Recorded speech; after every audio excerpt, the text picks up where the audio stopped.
어둠이 짙게 드리운 밤, 한 남자가 홀로 술잔을 기울이고 있습니다. 나의 이름은 김민수. 40대 중반의 평범한 회사원입니다. 겉으로는 묵묵하고 성실해 보이지만 그의 마음속에는 깊은 슬픔이 자리 잡고 있습니다. 밤은 깊어지고 집안은 정적에 잠겨 있다. 나는 늦은 밤까지 회사에서 야근에 지쳐 돌아왔다. 현관문을 열자 익숙한 아내의 향수 냄새가 코를 찔렀다. 하지만 어딘가 평소와는 다른 묘한 긴장감이 감돌았다. 여보, 왔어? 아내 지혜의 목소리가 들려왔다. 평소보다 조금 높은 톤이었다. 나는 피곤한 기색을 감추고 응, 늦었네 라고 답하며 소파에 몸을 던졌다. 지혜는 커피를 내온다며 주방으로 향했지만 나의 시선은 그녀의 뒷모습을 쫓았다. 왠지 모르게 불안한 기운이 감돌았다. 최근 지혜의 행동은 수상쩍었다. 늦은 밤 걸려오는 전화, 잦은 출장, 늦은 귀가, 그리고 예전과는 다르게 화려해진 옷차림. 나는 아내의 변화를 감지했지만 애써 모른 척했다. 하지만 나의 마음속에는 점점 더 큰 의심의 그림자가 드리워지고 있었다. 아내의 하루는 평범하게 시작되었다. 아니, 평범한 척 시작되었다. 화려한 오피스룩, 완벽한 메이크업 뒤에 감춰진 불안한 눈빛. 오늘따라 유난히 신경 쓰이는 향수 냄새. 은밀한 관계는 깊어질수록 일상은 더욱 위태로워진다. 어느 날 나는 우연히 지혜의 핸드폰을 보게 되었다. 잠금 화면에 뜬 메시지 알림. 오늘 너무 좋았어요. 다음 주 출장도 기대돼요. 발신자는 실장님이었다. 나는 심장이 쿵쾅거렸다. 나는 메시지를 확인하고 싶은 충동을 느꼈지만 차마 그럴 수 없었다. 하지만 나의 머릿속에는 온갖 상상들이 꼬리를 물고 이어졌다. 며칠 후 나는 지혜가 출장을 간 사이 아내의 컴퓨터를 몰래 켰다. 비밀번호를 풀고 이메일을 확인하던 중 나는 충격적인 사실을 발견했다. 지혜와 직장 상사와의 불륜 관계를 암시하는 내용들이 담겨 있었다. 사진, 메시지, 그리고 함께 여행을 갔던 흔적들. 나는 눈앞이 흐려지는 것을 느꼈다. 배신감과 분노에 휩싸인 나는 어떻게 해야 할지 알 수 없었다. 당장이라도 지혜에게 이 사실을 털어놓고 따져묻고 싶었지만 두려움이 앞섰다. 우리 가정은 겉으로는 평온해 보였지만 속으로는 이미 깊은 상처를 입은 채 무너져가고 있었다. 이제 나는 선택의 기로에 서 있다.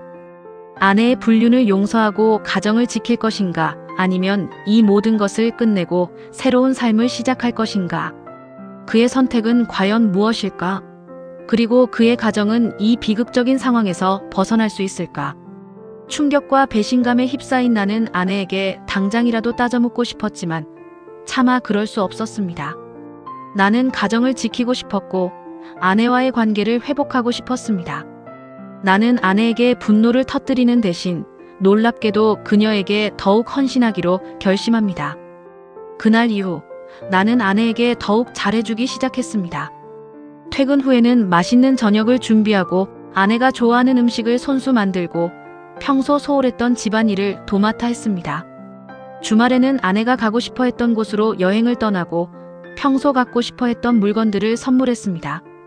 마치 아내의 외도를 전혀 모르는 사람처럼 그는 더욱 다정하고 세심한 남편이 되기 위해 노력했습니다. 하지만 그의 행동은 단순한 회피가 아니었습니다. 나는 아내의 외도 원인을 내 자신에게서 찾으려 했습니다. 혹시 내가 아내에게 소홀했던 것은 아닌지, 아내가 외로움을 느꼈던 것은 아닌지 끊임없이 자문했습니다. 하지만 아내의 마음은 쉽게 돌아오지 않았습니다. 오히려 나의 노력에 부담감을 느끼는 듯 했습니다. 아내는 점점 더 냉담해졌고 나와의 대화는 점점 더 줄어들었습니다. 나는 불안감을 느꼈습니다. 아내가 나에게서 완전히 멀어질까봐 두려웠습니다. 어느 날 밤 나는 아내의 핸드폰에서 박 실장과의 은밀한 메시지를 발견했습니다. 메시지에는 두 사람의 깊은 관계를 암시하는 내용들이 담겨 있었습니다. 나는 절망했습니다. 나의 그동안 노력은 모두 헛된 것이었을까요? 아내는 정말로 나를 떠나려는 걸까요? 아내는 아름다운 미소 뒤에 칼을 숨긴 채 그의 직장 상사와 은밀한 관계를 이어가고 있었다. 나는 그 사실을 알아챘다. 배신감과 분노가 내 심장을 짓눌렀다. 나는 술에 취해 비틀거리며 집을 나섰습니다. 그러나 갈 곳이 없었습니다. 내 마음은 갈기갈기 찢어진 채 어둠 속을 헤매고 있었습니다. 마치 홀로 남겨진 기러기처럼 그는 슬픔 속에서 울고 있었습니다. 다음 날 아침 나는 결심했습니다. 나는 더 이상 아내의 불륜을 모른 척할 수 없었습니다. 나는 아내와 그녀 상사에게 모든 것을 밝히고 자신의 상처를 드러내기로 했습니다. 그것은 고통스러운 화형식이 될지도 모르지만 나는 진실을 마주하고 싶었습니다.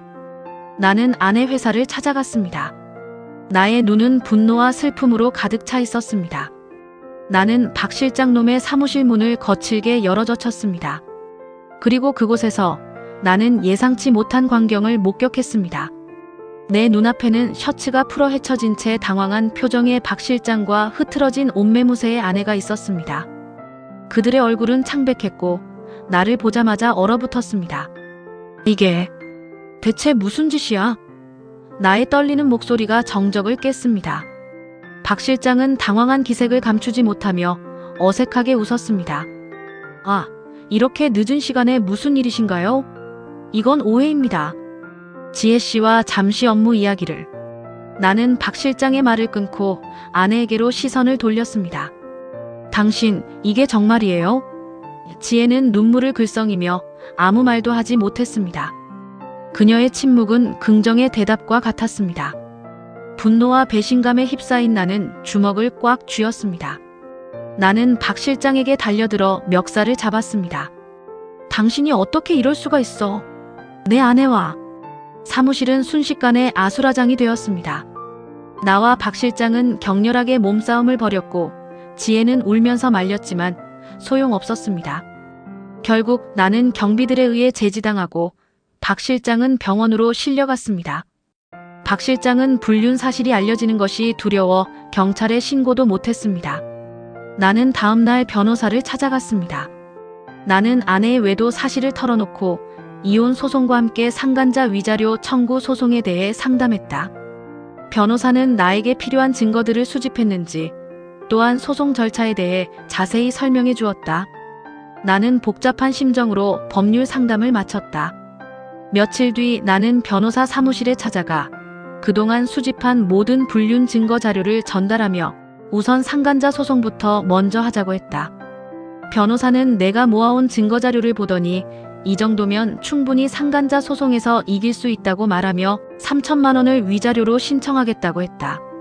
나는 변호사에게 모든 것을 위임하고 집으로 왔다. 깊어가는 밤, 나는 거실 소파에 몸을 기댔다. TV 화면은 꺼져 있었지만 내 마음속은 폭풍 전야처럼 시끄러웠다. 아내, 그리고 그녀의 직장 상사. 두 사람의 관계를 알아버린 그 순간부터 내 세상은 송두리째 흔들렸다. 처음에는 부정했다. 아니, 부정하고 싶었다. 내가 사랑하는 아내가 감히 다른 남자와 하지만 현실은 냉혹했다. 아내의 핸드폰에 남겨진 메시지, 늦은 밤 잦아진 외출, 그리고 결정적으로 아내의 싸늘하게 식어버린 눈빛. 모든 것이 진실을 가리키고 있었다. 아내와의 관계가 깨지는 것을, 내 가정이 무너지는 것을 두려워했던 것이다. 그래서 나는 바보처럼 아내의 불륜을 모른 척하며 그녀에게 더 잘해주려고 발버둥쳤다.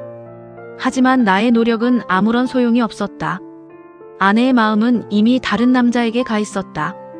그녀는 점점 더 차가워졌고 우리의 대화는 점점 더 줄어들었다. 어느 날 밤 아내는 내게 이혼을 요구했다. 그녀는 솔직하게 모든 것을 털어놓았다. 그녀는 직장 상사와 사랑에 빠졌고 더 이상 나를 사랑하지 않는다고 했다. 몇 일이 지나고 나는 아내에게 마지막 여행을 제안했다. 그녀는 아무 의심 없이 내 제안을 받아들였다. 우리는 함께 아름다운 바닷가로 향했다. 하지만 그곳은 그녀에게는 마지막 휴식처가 될 것이다. 밤이 되자 나는 아내를 데리고 한적한 해변으로 나갔다. 나는 아내에게 그동안 숨겨왔던 진실을 모두 털어놓았다. 아내는 당황하며 변명했지만 남자는 냉정하게 그녀의 말을 잘랐다. 당신이 저지른 죄는 용서받을 수 없어. 나는 싸늘한 목소리로 말했다.